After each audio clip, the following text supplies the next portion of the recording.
우리가 이스라엘의 역사 가운데 나라를 빼앗기고 포로 생활을 하던 이스라엘 백성들의 그 역사, 그들의 삶을 바라보면서 얻는 것이 참 많이 있습니다.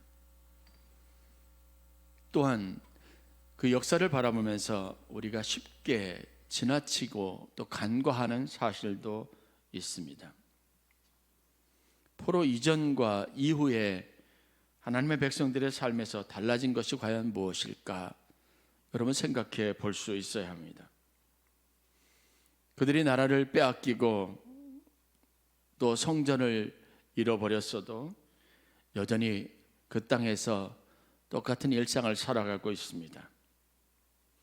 그리고 예루살렘이나 바벨론이나 삶이 고통스럽고 또 고난이 찾아와서 그 고난 가운데 살아가는 일상은 크게 달라지지 않았습니다. 그런데도 하나님께서 그들을 예루살렘이 아닌 바벨론으로 삶의 자리를 옮기셨습니다. 우리는 그것을 하나님의 심판이라고 말합니다. 여전히 별반 먹고 자고 생활하고 또 삶의 여러 가지 당면한 문제들을 또 직면한 문제들을 해결해야 하고 노동해야 하고 이런 일상은 달라지지 않았습니다. 그런데도 하나님께서 이것을 심판으로 여기고 그들에게 이 심판을 내리신 이유가 무엇일까 생각해 볼 수 있어야 합니다. 보통 사람들은 그냥 주인이 바뀌었을 뿐입니다. 나라의 정책이 달라질 뿐입니다. 그리고 섬겨야 하는 대상을 달리 했을 뿐입니다. 늘 일상 속에서 여러 가지 많은 일들을 감당하며 생존해야 되는 사람들에게 예루살렘이나 바벨론이나 크게 다른 것은 없을 겁니다. 바벨론이라고 예루살렘보다 더 척박한 것은 아니죠. 오히려 보면 바벨론은 예루살렘보다 훨씬 더 크고 비옥하고 번창한 도시였습니다. 기회들은 훨씬 더 많았습니다. 물이 흐르지 않아서 기온샘에서 흐르는 작은 샘물과 같은 물에 의존하면서 도시 전체의 운명을 맡겨야 했던 예루살렘하고 바벨론 강이라고 하는 큰 강이 흐르고 있는 이 바벨론에서의 삶의 차이는 근본적으로 다를 수도 있습니다. 그럼에도 하나님께서 심판을 통해서 이스라엘 백성들의 삶의 자리를 예루살렘에서 바벨론으로 옮기신 이유가 있습니다. 여러분이 우리 일상을 똑같이 살아가면서도 그리스도인 하나님의 자녀로서 살아가게 하시는 데에는 하나님의 특별한 계획이 있습니다. 이 질문에 대한 답을 가지고 있어야 합니다. 다른 사람들이 아프면 우리도 아프고 다른 사람들이 입원하면 우리도 입원하고 다른 사람들이 자녀들 때문에 어려움을 당하면 우리도 어려움을 당합니다. 삶의 자리, 환경, 공간이 우리의 인생을 근본적으로 차이나게 만들지는 않습니다. 그러면서도 우리는 하나님의 자녀라고 하는 특별한 생각들을 가지고 그것을 구원의 기쁨으로 여기며 살아가도록 하나님께서 우리 인생에 큰 은혜를 베풀어 주셨습니다. 이 믿음을 가지고 있는 것이 과연 우리에게 어떤 도움이 되고 어떤 의미가 되는지 정말 깊이 생각해 볼 수 있어야 합니다. 그래야 믿음으로 살고 신앙 안에서 사는 것이 여러분들에게 값진 의미가 될 수 있습니다. 성경을 잘 모르고도 그냥 그렇게 여태껏 신앙생활을 해왔습니다. 그런다고 오늘 성경을 더 많이 공부하고 안다고 배웠다고 여러분의 인생이 특별히 달라지는 것이 있습니까? 있습니다. 그건 우리의 마음입니다. 삶을 대하는 우리의 태도입니다. 예루살렘에 있었을 때와 바벨론에 있었을 때 그들의 삶에 일어난 가장 큰 변화는 그들에게 이제 하나님이 되어 주셨다는 겁니다. 주님 내게 왜 이런 고통을 주십니까? 라고 여러분들의 삶에 어려움이 닥칠 때마다 기도하시면 하나님은 여러분들에게 분명하게 말씀해 주십니다. 그 음성을 가지고 있어야 하고 하나님이 여러분들에게 주시는 해답, 그 이유, 그것에 대한 여러분 메시지를 반드시 들을 수 있어야 합니다. 그래야 여러분들에게 있는 모든 일들이, 여러분의 일상이나 여러분이 당하는 어려움이나 고통이 축복이 될 수 있습니다. 우리는 늘 문제 앞에 있지만 믿음이 있어야, 하나님의 음성을 들을 수 있어야 답이 있는, 해결할 수 있는 인생 앞에 설 수 있게 되는 겁니다. 하나님의 큰 계획과 섭리에 비단해서 고난이, 인생의 어려움이 우리에게서 하는 일이 무엇인가를 여러분들과 함께 생각해 보기를 원합니다. 세 가지 정도 오늘 본문을 중심으로, 특별히 히브리서 전체에 있는 말씀의 근간이 되는 교훈을 중심으로 함께 여러분들과 함께 고난이 하는 일을 요약해서 생각해 보도록 하겠습니다. 첫 번째는, 고난과 삶의 어려움은 우리에게 진리에 참된 것을 삶으로 경험하게 합니다. 하나님의 말씀이 옳다, 하나님의 뜻이 옳다라고 하는 것을 몸으로 직접 체험하고 동의하게 하는 겁니다. 그래서 진리가 되게 합니다. 고난을 우리가 인생의 스승이라고 말합니다. 예를 들어서 학교 교실에서 우리가 배우는 것들이 있는데 그것은 지식이죠. 그래서 어린아이들이나 청소년기에 학교에서 배우는 선생님이 칠판에 열심히 적어가면서 필기해가면서 가르치는 지식은 아이들에게 그냥 단순한 지식일 뿐입니다. 외워야 되는 과제일 뿐입니다. 그런데 이것이 시간이 지나면 왜 그곳에서 배운 우리의 지식들이 중요한지를 삶을 통해서 점점점 하나씩 깨닫게 되는 겁니다. 하나님의 말씀도 이와 같습니다. 그것이 우리에게 그냥 성경에 기록되어 있는 말씀이라고 의무적으로 다가오는 순간들이 있게 되어 있습니다. 그러나 우리는 시간을 보내면서, 어려움을 통해서, 삶의 고난을 통해서 이것이 정말 우리에게 필요한 중요한 교훈이 된다는 사실들을 배우게 됩니다. 인생에 무엇이 옳고 가치 있는 일인지 알게 되는 거죠. 하나님의 심판, 우리가 인생에 늘 맞닥뜨리는 어려움, 고통, 고난, 이런 것들은 그래서 우리에게 큰 깨달음을 줍니다. 머리로 알지 않게 하고 온몸으로 체득하게 하는 거죠. 제가 늘 생각하는 건데요, 우리가 아무리 믿음이 좋아도 무너지는 순간이 있습니다. 우리가 남들 앞에 목사니까 이렇게 자랑하는 순간이 있을지는 몰라도 그게 얼마나 덧없고 별것 아닌지 깨닫게 되는 순간들이 늘 있어서 여러분, 하나님 앞에 죄송한 마음을 늘 갖게 됩니다. 남들보다 기도하는데 그 기도의 양이, 시간이 더 믿음 있는 것이라고 착각하는 순간이 있었는데 어느 순간에 가면 그게 참 별것 아니었다는 생각이 들 때도 있습니다. 몸으로 그렇게 경험하면 하나님을 간절히 찾는다는 게, 믿음으로 우리가 하나님 앞에 구한다는 게, 또 하나님이 우리의 도움이시라는 말이 실감이 되는 순간들이 반드시 있게 됩니다. 토마스 에디슨 여러분 잘 아시죠? 지금 우리 세상을 밝혀주는 전구, 이 라이트, 빛을 발명한 사람입니다. 3000번의 실험이 있었고 그 실패 끝에 마침내 빛의 근원을 발견하고 이 빛이 비추어지는 원리를 찾아내서 전구를 만들었습니다.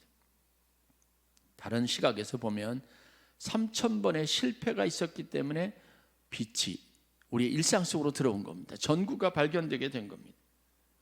개인에게 이 3000번의 실패라는 것은요, 얼마나 큰 좌절과 낙심이겠습니까?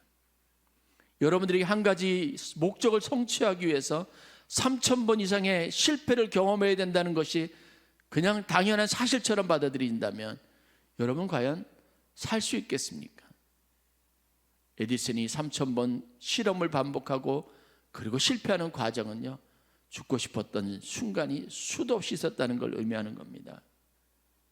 주저앉아서 낙심하고 아무것도 하고 싶지 않은 마음이 들었던 순간이 수도 없이 있었다는 겁니다.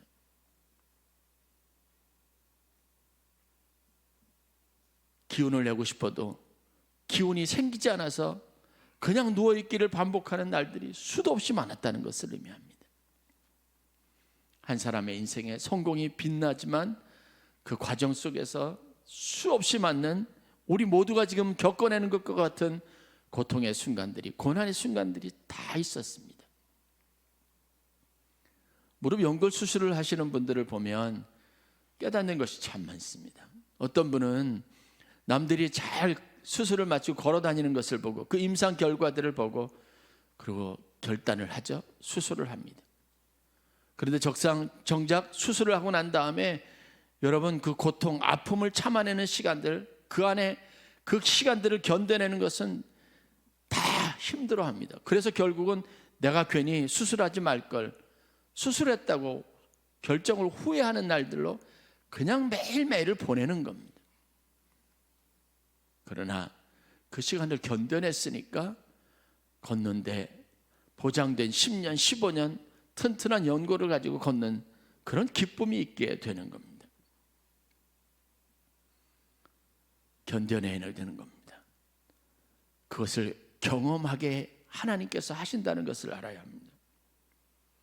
저는 하나님의 사람 다윗의 고백에 대해 늘 언제나 깊은 공감을 하고 그 묵상을 할 때마다 마음에 솟는 새 힘, 용기 같은 것을 경험합니다. 다윗이 고난당하는 것이 내게 유익이라 이런 말미암아 내가 주의 율례를 배우게 되었노라고 시편 119편 72절에 말하지 않습니까? 저는 특별히 이로 말미암아라고 하는 이 접속 부사를 참 많이 묵상합니다. 이것이 없었다면 주님의 율례를 깨닫게 되는 일이 없었습니다. 그러면 그런 감격적인, 그렇게 놀라운 자기 인생의 축복을 누리고 모든 것을 이제 하나님의 법과 질서 안에서 볼 수 있게 되기까지 그가 경험해야만 했던 필연적인 것이 무엇입니까? 피하고 싶었던, 그렇게 원치 않았던, 그렇게 고통 중에서 hin음했던 고난이라고 하는 겁니다. 그 고난을 당해서 그것 때문에 하나님이 어떤 분인 줄을 알고 하나님의 섭리에 다가갈 수 있었다고 고백하지 않습니까? 어려운 일이 생길 때마다 저는 이로 말미암아라는 단어를 항상 붙입니다. 이것으로 말미암아 하나님이 내게 주실 좋은 것이 있을 거라는 묵상을 항상 합니다. 좀 여러분 힘든 일이 있다면, 지금 고난과 어려움의 한가운데 있다면 여러분들도 이것으로 말미암아 배우게 될 것, 얻게 될 것, 하나님이 주실 것이 있다라는 마음에 여러분 소망을 가지시기를 주의 이름으로 간절히 축원합니다. 사도 바울이 우리가 아는 것처럼 그는 아는 것, 가진 것이 굉장히 많은 사람이었습니다.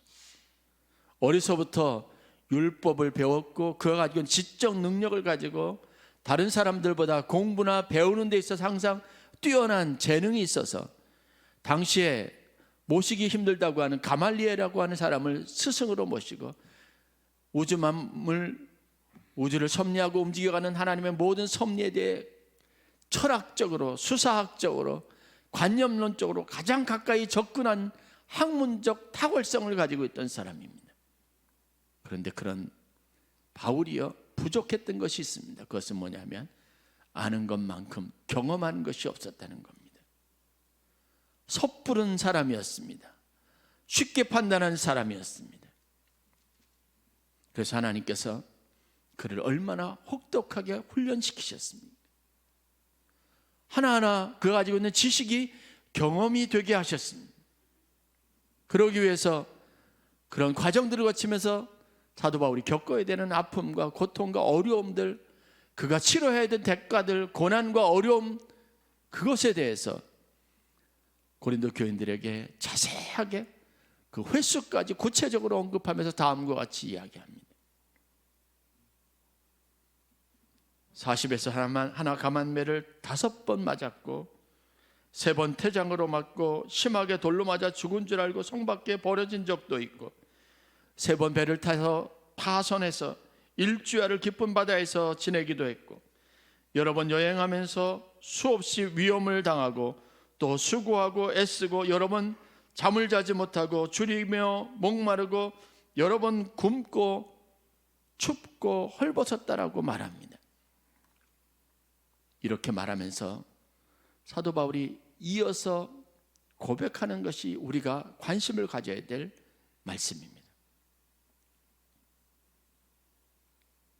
이것 때문에, 이런 일을 겪었기 때문에 지금의 나, 즉 전도자 바울이 있을 수 있다고 말합니다.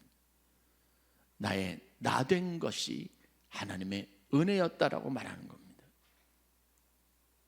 전도자 바울은 이런 어려움을 인생에 겪어내서 그 어려움을 통과해서 우리는 그 중에 하나도 속하고 싶지 않은 이런 과정들을 다 묶어서 자신의 삶으로 경험하면서 마침내 지금의 자신이 되었다라고 자신 있게 말하고 있는 겁니다. 여러분의 여러분 된 것은 여러분들이 그렇게 원하지 않았던 많은 일들을 겪어내면서 이루어진 하나님의 축복인 줄 믿으시기를 주의 이름으로 간절히 축원합니다. 고난이 하는 일은 이것입니다. 여러분의 오늘 조금 뿌듯하고 자랑스러운 여러분을 있게 한 것은 옛날처럼 그렇게 쉽게 화내거나 분노하거나 옛날처럼 그렇게 약삭빠르거나 다른 사람에게는 관심도 없고 자기의 이익에만 민감했던 삶이 아니라 이제는 조금 선한 양심도 갖고 다른 사람들 도울 수 있는 마음도 갖고 신앙 안에서 살려고 하는 열심을 갖게 만드신 것은 여러분들을 빚으시고 여러분들에게 수없이 많은 고난과 어려움을 주셨던 하나님이 여러분들에게 주신 경험을 통해서 얻은 축복이라는 믿음을 가지시기를 바랍니다. 고난이 하는 일은 바로 우리를 진리 안에서 참되게 하는 경험을 선물합니다. 두 번째, 고난은 우리를 단단하고 강하게 그리고 온전하게 하는 힘이 있습니다. 그런 의미에서 고난은 우리에게 유익입니다. 오늘 우리가 보는 성경 말씀에 5절 말씀에 너는 내 아들이니 내가 오늘 너를 낳았다라고 말씀하십니다. 8절부터 10절 말씀입니다. 그가 아들이면서도 받으신 고난으로 순종함을 배워서 온전하게 되셨은즉. 예수님도 고난을 받으시면서 온전하게 되셨습니다. 중요한 것은 우리가 아들인데 아들로서 대우하시는데 그 아들에게 하나님께서 이런 일들을 경험하게 하신다는 겁니다. 그런 고난을 주신다는 겁니다. 당하게 하신다는 겁니다. 왜요? 온전하게 하시기 위한 겁니다. 이어지는 말씀을 보면 자기에게 순종하는 모든 자에게 영원한 구원이 근원이 되시고 하나님께 멜기세덱의 반차를 따른 대제사장이라 칭함을 받으셨다라고 말합니다. 예수님이 얻으신 이 위대한 대제사장, 인류의 대속을 위하여 친히 하나님 앞에 구하는 대속자이신 대제사장이 되셨다고 하는 이 아름다운 명예를 얻게 하신 것은 하나님의 뜻이라는 겁니다. 하나님은 여러분들의 아들로 여기십니다. 여러분들에게 아들로서 훌륭한 삶, 복된 삶을 살도록 하나님께서 그렇게 계획하십니다. 훈련하십니다. 이 사실을 믿으시길 주의 이름으로 간절히 축원합니다. 군인이 되었다고 입대했다고 여러분 다 군인의 자격을 얻지 않습니다. 제가 군대 가서 경험한 것은요, 짝대기 하나 다는 그 순간에 눈물이 핑 도는 감격이 있더라고요. 남들은 이등병이라고 다 우습게 보는데요, 군대 가면 이등병이 다 되는 게 아닙니다. 그러기 위해서 4주 혹은 6주의 훈련소에 들어가서 거기에서 훈련받는 프로그램들을 통과해야 하는 과정이 있습니다. 그렇게 훈련을 마친 사람만이 군인이 되는 겁니다. 그 징표로 바로 이등병 계급장을 달아주는 겁니다. 부사관은 4개월에서 6개월의 훈련을 받습니다. 장교들도 마찬가지입니다. 소위가 인간되는데 처음 군인이 되었다고 입대했다고 소위가 되는 건 아닙니다. 그렇다면 하나님께서 우리를 하나님의 아들로 삼으셨다면 하나님 아들 되게 여러분들을 프로그램 안에서 훈련하시지 않겠냐는 겁니다. 그래서 이것을 여러분 명예롭게 여기시기를 바랍니다. 하나님 아들답게 만드시는 하나님의 계획이 내 인생에 있습니다. 그것이 오늘 우리가 당하는 고난이고 어려움입니다. 내가 힘들어하는, 내가 겪어내야만 하는 과정입니다. 히브리서 5장 12절 말씀에 보면 이런 구절이 있습니다. 때가 오래되었으므로 너희가 마땅히 선생이 되었을 터인데 너희가 다시 하나님의 말씀의 초보에 대하여 누구에게서 가르침을 받아야 할 처지라 라고 말합니다. 이어지는 말씀은 단단한 음식은 못 먹고 젖이나 먹어야 할 자가 되었도다입니다. 즉 시간은 오래되었지만 그들이 여전히 선생이 되어야 마땅함에도 불구하고, 어떠한 음식이라도 소화할 수 있는 어른이 되어야 함에도 불구하고 어린아이와 같이 작은 것에, 잘 만들어진 음식에, 잘 케어된 삶에만 익숙한 사람이 되어 있는 겁니다. 믿음의 초보자와 같은 모습으로 여전히 살아가고 있는 겁니다.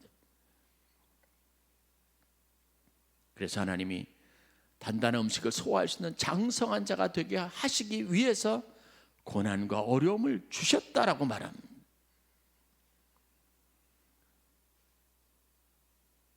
여러분, 이 허들도 넘지 못하는데 다음 단계 허들을, 장애물을 또 넘을 수 있을까요? 아니에요. 이건 넘어야 다음 것을 갈 수 있습니다. 그것을 넘어야 마지막 결승선에 우리가 통과해서 승리자가 될 수 있습니다. 고난과 어려움, 그것에 대한 다른 관점이 반드시 필요합니다.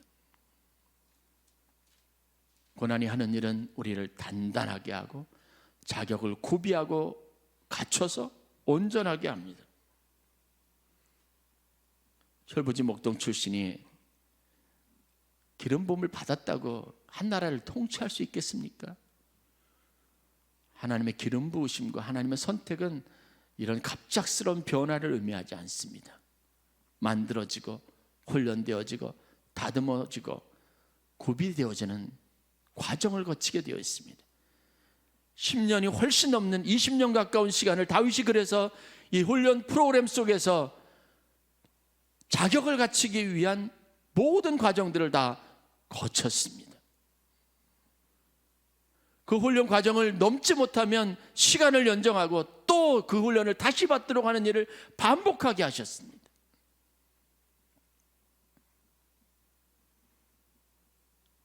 쓰임에 필요한 사람, 하나님의 정의하신 그런 사람, 그런 자격을 갖추기까지 하나님이 왜 여러분들을 훈련하지 않으실 거라는 생각을 갖습니까? 목사가 되는 것도 훈련 과정이 있어야 합니다. 다 그런 훈련 과정을 거쳤습니다. 그러기 위해서 어떨 때는 자존심도 상하고 어떨 때는 의무라고 강제되는 것도 있습니다. 안 하면 절대 그 과정을 넘기지 못합니다. 장로님들도 그런 과정들을 거쳤습니다. 그 시간 안에 거기 있지 못하면, 그 교육을 이수하지 못하고 시험을 쳐서 합격하지 못하면 절대로 과정을 넘어가지 못하게 합니다. 1년 재수합니다. 저는 많은 분들을 다루시는 하나님의 이와 같은 방식을 봅니다. 스스로에게 날마다 절망하고 매일 같은 일로 어려움을 겪는 분들은 한번 심각하게 생각해 볼 필요가 있습니다.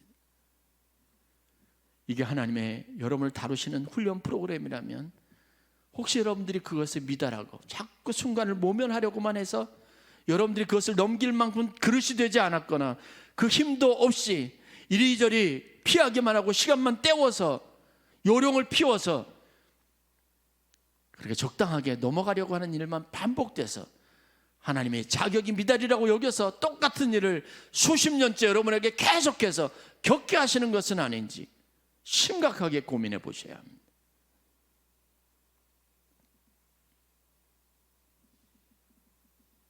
계속 그 일에서 벗어나지 못하는, 그 한계를 넘어가지 못하는 문제가 내 삶에 있다면 하나님은 정직하신 분이니까요, 그것을 극복하고 넘어가는 것 없이 다음 과정을 절대로 허락하지 않으십니다.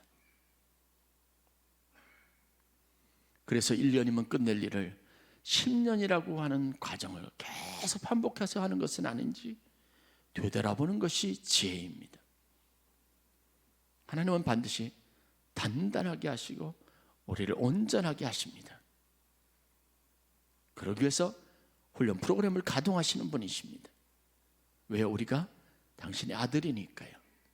아들이 마땅히 얻어야 될 것을 얻게 하시기 위해서 하나님은 때로는 잔혹하게, 때로는 나라 자신의 집을 다 허물고 자신이 스스로 세운 성전을 허물어 가면서까지, 희생을 감수하면서까지, 독생자를 내어 주시면서까지 그 일을 반복하십니다. 하나님이 하시는 일에는 대가를 수도 없이 지불하는 희생이 있습니다. 앉아서 원망만 하고 애매히 고난만 당하는 일이 없어야 합니다. 우리도 욥과 같이 최소한 그가 나를 단련하시는 후에는 내가 정금같이 나오리라고 그런 소망을 가지고, 그런 다짐을 가지고 어려움을 통과하는 사람이 되어야 되지 않겠느냐는 겁니다. 고난이 하는 일이 두 번째가 무엇입니까? 우리를 연단하고 강하게 하고 온전하게 합니다. 히브리서 10장 32절 말씀에 주시는 격려가 있습니다. 전날에 너희가 빛을 받은 후에 고난의 큰 싸움을 견뎌낸 것을 생각하라. 과거에 너희가 어떻게 그 고난의 큰 싸움을 이겼는지를 항상 생각하고 또 생각하되 하나님의 빛 안에서 어떻게 이겼는지를 늘 생각하라고 권면하고 있습니다. 마지막으로 고난은 우리에게 반드시 승리와 영광을 선물합니다. 중요한 것은 이것이 우리가 얻어내는 것이 아니라는 겁니다. 쟁취해내는 것이 아니라 하나님이 주시는 선물이라는 사실입니다. 이것은 큰 의미가 있습니다. 경쟁에서 한 사람만 얻을 수 있는 쟁탈전이 아닙니다. 자신에게 닥친 이 모든 고난과 어려움을 잘 극복하는 사람만 받고 잘 극복하지 못하고 거기에서 힘들어하는 사람은 받지 못하는 실패자를 양산하는 구조가 아니라는 겁니다. 그 일에 적절하게 하나님 앞에 믿음을 가지고 잘 싸우고 늘 언제나 부족함에도 견뎌내는 사람에게는 하나님께서 영광을 주신다는 겁니다. 100명이면 100명 다 그 경주에 참석하는 사람들이 견뎌내는 힘을 가지고 하나님의 도우심 앞에서 싸움을 잘 싸우면 승리의 면류관을 주신다는 것이 하나님의 약속입니다. 그래서 5절은 이와 같이 말합니다. 이와 같이 그리스도께서 대제사장이 되신 것도 스스로 취한 영광이 아니라고 말합니다. 멜기세덱 반차를 따른 대제사장이 되는 것, 하나님이 그에게 주시는 축복입니다. 무엇을 통해서요? 고난을 통해서입니다. 결과에 집착하려고 또 다른 사람들 의식하면서 싸우려고 하지 마십시오. 나와의 싸움에서 여러분들이 승리자가 되어야 합니다. 그리고 하나님이 힘주시길 위해서 기도하시면 되는 겁니다. 히브리서 11장과 12장에는 이 믿음의 선한 싸움을 싸운 사람들이 그래서 많이 있습니다. 그들에게 있어서 믿음의 선한 싸움은 다 힘들고 어려운 것이었습니다. 우리처럼 그렇습니다. 누구의 싸움은 더 힘들고 것이고 누구의 싸움은 더 가벼운 것은 없습니다. 모두 나에게 다 하나님의 작동하신 프로그램 안에 있기 때문에 다 힘들고 어려운 겁니다. 남이 당하는 어려움과 고통을 여러분 작다고 가소평가하지도 마십시오. 저 사람이 당하고 싸웠던 싸움, 이겼던 승리가 더 위대하다고도 생각하지 마십시오. 다 똑같습니다. 그런 사람에게 하나님께서 승리와 영광을 주신다고 했습니다. 히브리서 10장 35절에 우리를 격려하시는 말씀이 있습니다. 그러므로 사랑하는 성도들아, 믿는 자들아, 담대함을 버리지 말라. 이것이 너희에게 큰 상을 얻게 하느니라 라고 말했습니다. 이 약속을 믿으시길 주의 이름으로 간절히 축원합니다. 우리 주위에는 우리를 둘러싼 하나님의 선하신 능력이 있습니다. 그 믿음을 가지고 내가 할 수 있는 나의 믿음으로 이 싸움들을 끝까지 잘 해내야 합니다. 우리가 그래야 인내가 필요하죠. 견뎌내면 하나님 앞에 바로 설 수 있습니다. 말씀을 마칩니다. 코로나 시대를 자라가면서 여러분들이 열심히 기도하고 교회와 성도들이 마음을 합하는데 제가 한 가지 우려되는 것은 있습니다. 우리가 기도하고 이 시대를 치열하게 교회가 싸워가는데 여러분들의 기도나 이 모든 노력들이 단순히 이 상황을 모면하기 위한 것이 아니었으면 좋겠습니다. 여러분들이 기도할 때 이러한 마음은 완전히 버려야 합니다. 순간은 모면하고 이 상황만 지나기를 바라는 기도는 하나님이 기뻐하지 않습니다. 왜냐, 이것은 훈련이니까 오히려 이것을 극복하고 이것을 이기고 넘어가는 것이 여러분의 그 힘이 있어야 합니다. 고난을 지나면 여러분들에게 힘이 있어야 합니다. 여러분의 신앙은 더 단단해져야 합니다. 여러분들은 새로워져 있어야 합니다. 그래야 이 코로나 시기에 이것을 우리에게 경험하게 하신 하나님의 구체적인 섭리의 목적이 달성될 수 있습니다. 나라를 빼앗긴 이스라엘 백성이나 그렇지 못한 이스라엘 백성이나 똑같다면 아무 의미가 없는 거죠. 하나님의 심판은 가치를 가질 수 없습니다. 세계를 새롭게 하고 믿음을 새롭게 하고 우리가 달라져야 합니다. 기도하되 항상 순간을 모면하기 위한 얕은 기도는 버리십시오. 문제가 해결되는 것에만 집중하지 마십시오. 여러분이 이 문제를 이길 만큼, 견뎌낼 만큼, 극복해낼 만큼, 그리고 이 문제를 딛고 승리할 만큼, 흔들리지 않을 만큼 단단해지기를 하나님 앞에 목적을 가지고 기도하는 성도들이 되시기를 바랍니다. 하나님은 늘 언제나 우리를 훈련시키는 일에 관심을 가지고 있고, 하나님의 훈련은 우리를 충분하게 훈련시킬 만큼 수만 가지 다양한 방식으로 우리 인생에 찾아오게 되어 있습니다. 그것이 고난이 우리 인생에 하는 일입니다. 하나님이 우리 인생 가운데 고난을 통해서 하시는 일입니다. 고난을 면했다고 기뻐하지 말고 고난이 지나갔다고도 기뻐하지 마십시오. 여러분들이 그런 일을 통해서 과연 얼마나 단단해졌는지 스스로 되돌아볼 수 있어야 합니다. 고난의 세 가지 유익, 고난이 하는 일 다시 한번 생각해 보십시오. 하나님의 진리와 말씀을 삶을 통해서 경험하게 해서 진리라는 것을 깨닫게 하시죠. 우리를 단단하게 하고 온전하고 잘 준비된 자로 반드시 하나님께서 만들어 주셔서 군사가 되게 하십니다. 마지막으로 승리와 영광을 선물로 주십니다. 새 우리가 받았던 말씀처럼, 스바냐 말씀처럼 내 손을 늘어뜨리지 말라. 너로 만민 중에 너를 조롱하던 사람들 중에서 하나님으로 말미암아 너의 모습으로 말미암아 칭찬과 명성을 얻게 하리라는 게 하나님의 변함없는 계획입니다. 지금은 내가 부끄러울 수 있지만 하나님은 자랑스럽게 하실 겁니다. 고난을 당했다면 얻는 것이 반드시 있는 인생들 되시기를 바랍니다. 히브리서 10장 39절의 말씀으로 마지막으로 여러분들 격려합니다. 우리는 뒤로 물러가 멸망할 자가 아닙니다. 오직 영혼을 구원함에 이르는 믿음을 가진 자라고 말합니다. 우리를 둘러싼 환경 속에서 하나님이 일하시는 것을 믿으시고 하나님의 선한 능력하심 안에서 저와 여러분들이 새해에는 고난이 하는 일, 고난이 여러분들의 삶에 가져다는 축복을 다 누리는 귀한 은혜가 있기를 주의 이름으로 간절히 축원합니다.